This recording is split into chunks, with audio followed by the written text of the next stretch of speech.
Let me introduce myself. My name is Bantu Zotwana, and I'm schizophrenic now. I was diagnosed in 1997. Just a short story how I got diagnosed now. Back in high school, obviously we've all got our experiences where you just with the guys you wanna being naughty. I played sport and everything, and so we started experimenting. When you go into clubbing or partying and all that. So I started smoking weed with my friends. So playing sport in school. So that got a bit too much. I smoked about for 3 years. It was like every day after school or during school, and it didn't come to my mind that I'd get this disease called schizophrenia. Anyways, 97, end of 96, we were chilling at the park now. Sorry for me, I'm just gonna speak the way I speak. I'm not like this professional speaker, I'm just sharing a story with you guys. So anyways, we chilling at the park, and then some problems at home as well with my parents, and chilling at the park, and then something hit me. It was the 31st of 1996, so we were just buying, beers and some joints and all that stuff. We're just gonna celebrate as friends. But then this evening I just kept quiet, and then something told me just to go home. So even before it was 12 o'clock, just to celebrate, like Happy New Year. So I just left, and when I got home, I couldn't speak. I was just standing outside, so I took my clothes off. Not everything though. So I took my clothes off, and then I think that was the beginning of my schizophrenia, because all the symptoms, the symptoms like hallucinating and illusions and all that, disfigured speech. And so my parents got me laying in the bed now. I couldn't speak, and then I was just in this zone. So my parents took me to a psychiatrist now to be assessed and what. And then, okay, fine, I was given tablets just for a short while, and then I was okay. And then everything seemed to be okay. Then I started smoking again, because it was like different crowd now, so it's okay.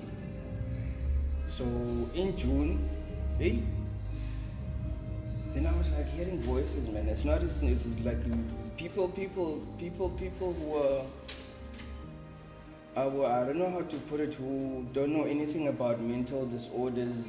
They tend to make fun of, you're hearing voices. They think it's like this, they don't understand that it's a very uncomfortable, it's like painful.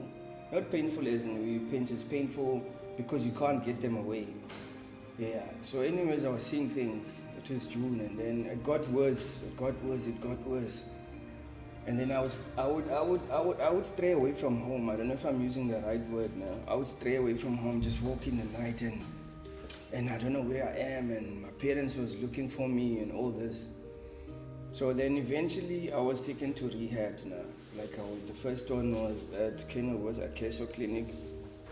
So there also the medication I was not used to it. So I was this rehab. It was like I was in some hotel where I don't know where I was. Anyways, I ran away from there because I was starting to hallucinate, man. I was like thinking, it's I don't know, it's a different world when you're hallucinating and seeing things.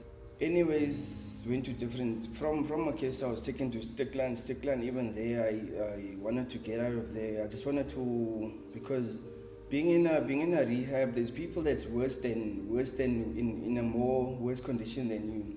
And then that's what I think. I think when you're in a rehab, you sort of like get sucked into that world that you're sick. So I was telling my parents, hey, please get me out of here. This place is driving me. It's like making me worse. You get what I'm saying? So from Stickland, I was taken to Tigerberg psychiatric wards. Even there, hey, I was like, that's when I started to realize, hey, like, let me stop this smoking, and like, I'm not that worse. You know when you're having a conversation with yourself. Anyways, that was 97. So I came out there, that was my last rehab. Then I started seeing a psychiatrist, taking the right medication. And then in that period, then I had one joint, and then I had a muscle spasm because I was taking medication, and then at the same time I just had, then muscle spasm is when you can't control you just see your arm lifting and it's painful. It's almost like someone's pulling you. You see that what do you call that puppet that you use with yeah, it feels like that, and then your neck just goes and it's painful, your tongue comes out. So if they're talking about muscle spasm, they're referring to, it's almost like your puppet. Anyways, I mean, you do know. So then I told myself, Joe, let me just stop this. And then took the medication, started taking medication daily. And then I was starting to feel a bit better, like back to myself. I studied sound engineering, so I worked as a sound designer. So I'm thankful that I have support, like family. So what made me start the book is to help other people that do not have that family support. If a person does have cancer or let's say whichever other disease, they always be like caring, like, hey man, you okay? Yeah, sharp. Then obviously because the cancer is more acceptable, and maybe you've got high blood pressure or diabetic. Obviously they look after you like, okay, did you eat? No, let's pack some nice sandwiches for the day.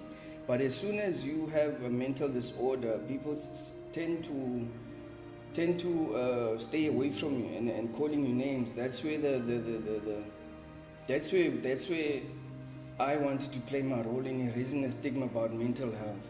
In 2011, I just decided I want to start writing a book. It's not a book where it's to create awareness. It's in pictures and in words, because people in rehabs or in all these rehabilitation centers, they don't have time to, because I was in that situation. You don't want to read a book where it's just scientific words, I'm just gonna say some expensive words. It's just a conversation. It's a therapy kind of leading, because I got here with family support, and some people don't have that. So in my journey, in creating awareness, I would write articles. I wrote about four articles in newspapers in creating awareness and educating people with mental disorders. Most of the people, they tend to hide it away, bipolar or depression or schizophrenia. They tend to they're scared to show to open up about it. That's when people commit suicide. I don't know if you feel the same way, but I think it's when you're bottling, if you bottle yourself, and then that's when you sort of explode, you just give up. So, and then another thing before I forget, in black communities, as soon as you have if you didn't know that, as soon as you have a mental disorder, they sort of connected to witchcraft. Yeah, because they're not well informed about mental health, mental disorders. So they start calling you names, and then putting you aside from the community. And then my question is, how is that person gonna get help if that person is being sidelined of everyone that's I won't take my life. I want to enjoy the journey, because I've got kids, I've got something to live for, there's people make me happy, and I'm driven by helping other people, creating awareness. This is my journey, and thank you for just listening to me today. It feels nice, man. It feels good.